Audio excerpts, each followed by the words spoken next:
globalization would bring China into a greater partnership with us and with the world. Instead, China has chosen economic aggression, which has in turn emboldened its growing military. Nor, as we had hoped, has Beijing moved toward greater freedom for its own people. For a time, Beijing inched toward greater liberty and respect for human rights. But in recent years, China has taken a sharp U-turn toward control and oppression of its own people. Today, China has built an unparalleled surveillance state, and it's growing more expansive and intrusive, often with the help of U.S. technology. What they call the Great Firewall of China likewise grows higher, drastically restricting the free flow of information to the Chinese people.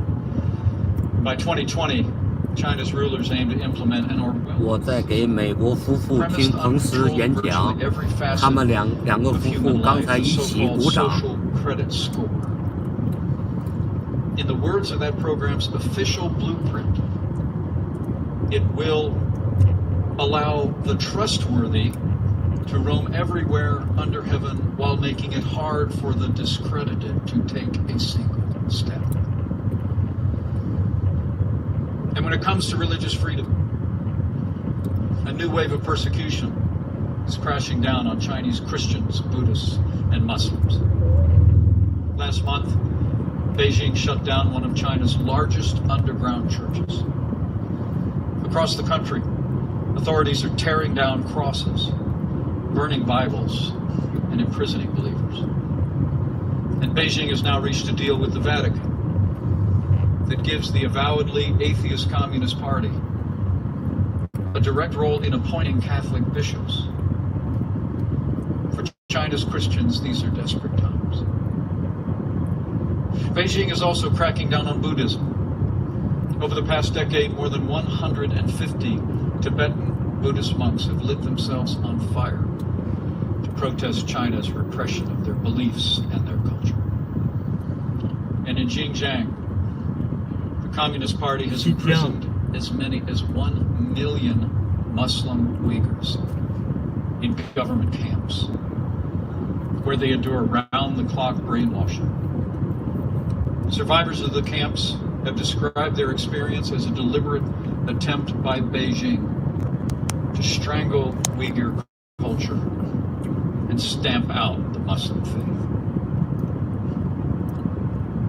As history attests, though, a country that oppresses its own people rarely stops there.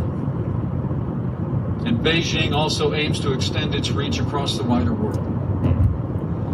As Hudson's own Dr. Michael Pillsbury has written, China has opposed the actions and goals of the United States government. Indeed, China is building its own relationships with America's allies and enemies that contradict any peaceful or productive intentions of Beijing. In fact, China uses so-called debt diplomacy to expand its influence. Today, that country is offering hundreds of billions of dollars in infrastructure loans to governments from Asia to Africa to Europe and even Latin America.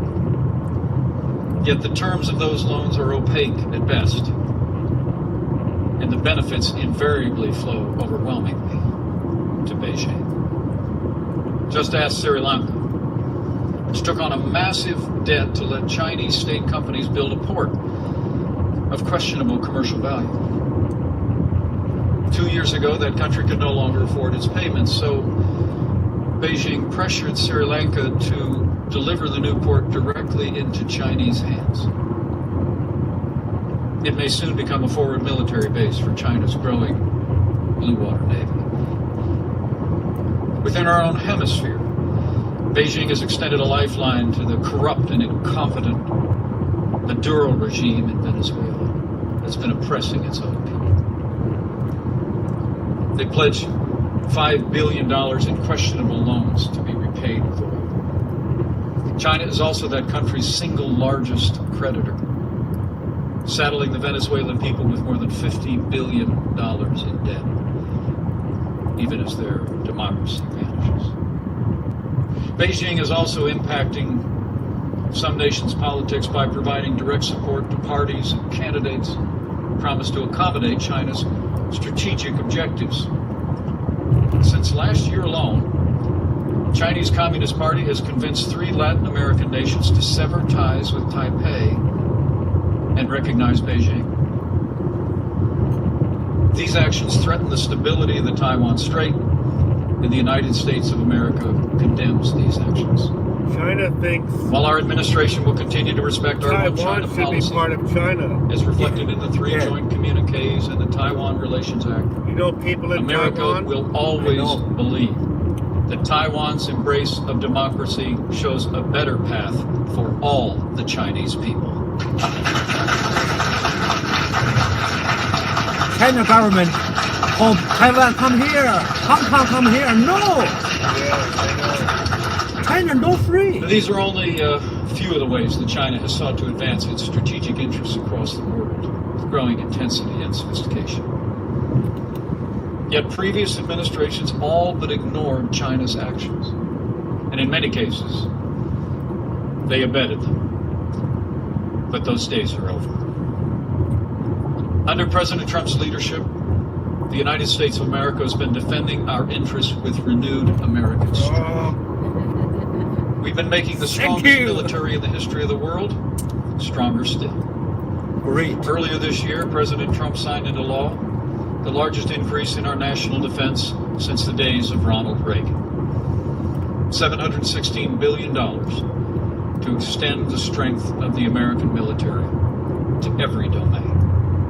We're modernizing our nuclear arsenal. We're fielding and developing new cutting-edge fighters and bombers. We're building a new generation of aircraft carriers and warships. We're investing as never before in our armed forces. This includes initiating the process to establish the United States Space Force to ensure our continued dominance in space, and we've taken action to authorize increased capability in the cyber world to build deterrence against our adversaries. At President Trump's direction, we're also implementing tariffs on $250 billion in Chinese goods, with the highest tariffs specifically targeting the advanced industries that Beijing is trying to capture and control. And as the President has also made clear, we will levy even more tariffs with the possibility of substantially more than doubling that number unless a fair and reciprocal trade deal is made.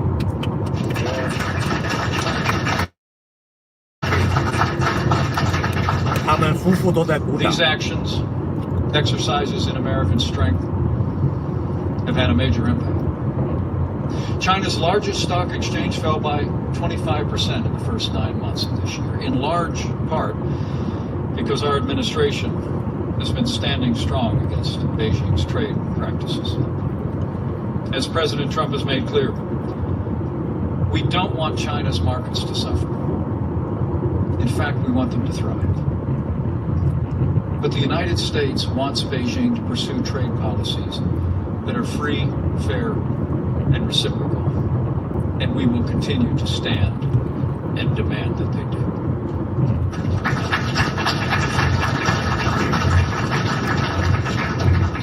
Sadly, China's rulers thus far have refused to take that path. The American people deserve to know. In response to the strong stand that President Trump has taken, Beijing is pursuing a comprehensive and coordinated campaign to undermine support for the President, our agenda, and our nation's most cherished ideals. I want to tell you today what we know about China's actions here at home. Some of which we've gleaned from intelligence assessments, some of which are publicly available, but all of which are fact. As I said before, as we speak, Beijing is employing a whole-of-government approach to advance its influence and benefit its interests. It's employing this power in more proactive and coercive ways to interfere in the domestic policies of this country and to interfere in the politics of the United States. The Chinese Communist Party is rewarding or coercing American businesses, movie studios, universities, think tanks, scholars, journalists, and local, state, and federal officials. And worst of all, China has initiated an unprecedented effort to influence American public opinion, the 2018 elections, and the environment leading into the 2020 presidential elections. To put it bluntly, President Trump's leadership is working, and China wants a different American president.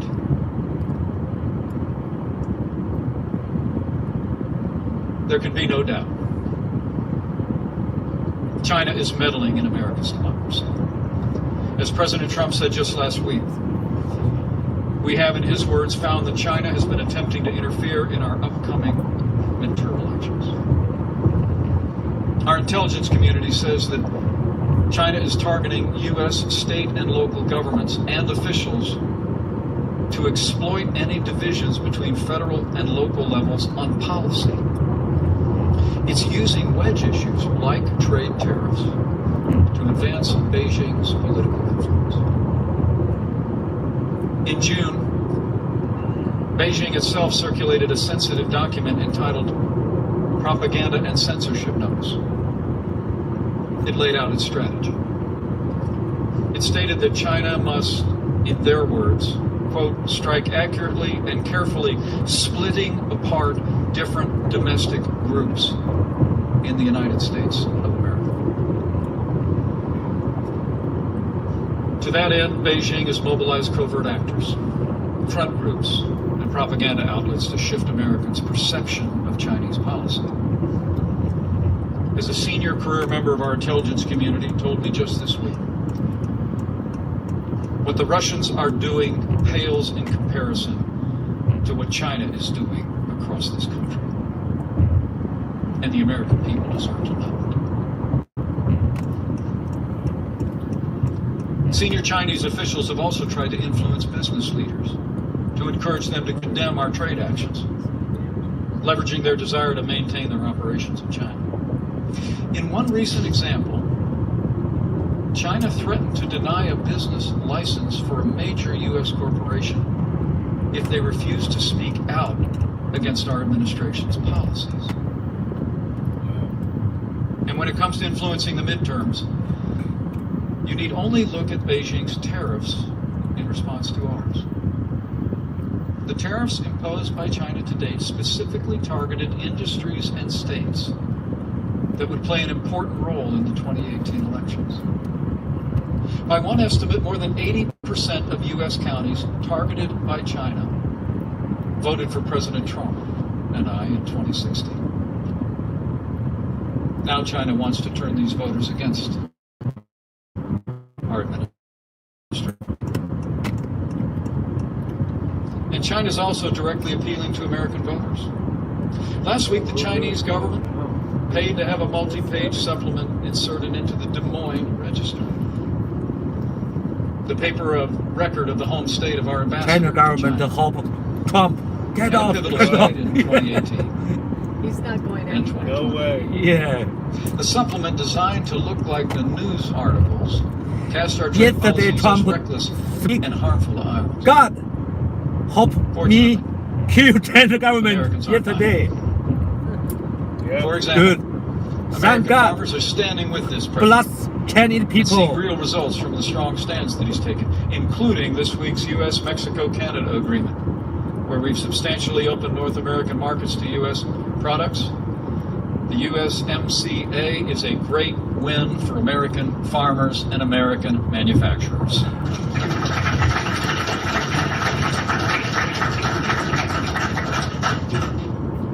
But China's actions aren't focused solely on influencing our policies and politics. Beijing is also taking steps to exploit its economic leverage and the allure of their large marketplace to advance. Chinese authorities have also threatened U.S. companies that depict Taiwan as a distinct geographic entity, or that stray from Chinese policy on Tibet. Beijing compelled Delta Airlines to publicly apologize for not calling Taiwan a province of China on its website. And it pressured Marriott to fire a U.S. employee who merely liked a tweet about Tibet. And Beijing routinely demands that Hollywood portray China in a strictly positive light. It punishes studios and producers that don't. Beijing censors are quick to edit or outlaw movies that criticize China, even in minor ways. For the movie World War Z, they had to cut the script's mention of a virus because it originated in China. The movie Red Dawn was digitally edited to make the villains North Korean, not Chinese. But beyond business and entertainment, the Chinese Communist Party is also spending billions of dollars on propaganda outlets in the United States and frankly around the world. China Radio International now broadcasts Beijing-friendly programs on over 30 U.S. outlets, many in major American cities. The China Global Television Network reaches more than 75 million Americans, and it gets its marching orders directly from its Communist Party masters. As China's top leader put it, as their surname. It's for those reasons and that reality that last month, the Department of Justice ordered that network to register as a foreign agent. The Communist Party has also threatened and detained the Chinese family members of American journalists who pry too deep. And it's blocked the websites of U.S. media organizations and made it harder for our journalists to get visas. This happened after the New York Times published investigative reports about the wealth of some of China's leaders. But the media isn't the only place where Chinese Communist Party seeks to foster a culture of censorship. The same is true across academia. I mean, look no further than the Chinese Students and Scholars Association, of which there are more than 150 branches across America's campuses. These groups help organize social events for some of the more than 430,000 Chinese nationals studying in the United States. They also alert Chinese consulates and embassies when Chinese students and American schools stray from the Communist Party line. At the University of Maryland, a Chinese student recently spoke at her graduation of what she called, and I quote, the fresh air of free speech in America. The Communist Party's official newspaper swiftly chastised her. She became the victim of a firestorm of criticism on China's tightly controlled social media, and her family back home was harassed. As for the university itself, its exchange program with China, one of the nation's most extensive, suddenly turned from a flood to a trickle. China exerts academic pressure in other ways as well. Beijing provides generous funding to universities, think tanks, and scholars, with the understanding that they will avoid ideas that the Communist Party finds dangerous or offensive. China experts in particular know that their visas will be delayed or denied if their research contradicts Beijing's talking points. And even scholars and groups who avoid Chinese funding are targeted by that country, as the Hudson Institute found out firsthand. After you offered to host a speaker Beijing didn't like, your website suffered a major cyber attack originating from Shanghai. The Hudson Institute knows better than most that the Chinese Communist Party is trying to undermine academic freedom and the freedom of speech in America today. These and other actions taken as a whole constitute an intensifying effort to shift American public opinion and policy away from the America First leadership of President Donald Trump. But our message to China's rulers is this. This president will not back down.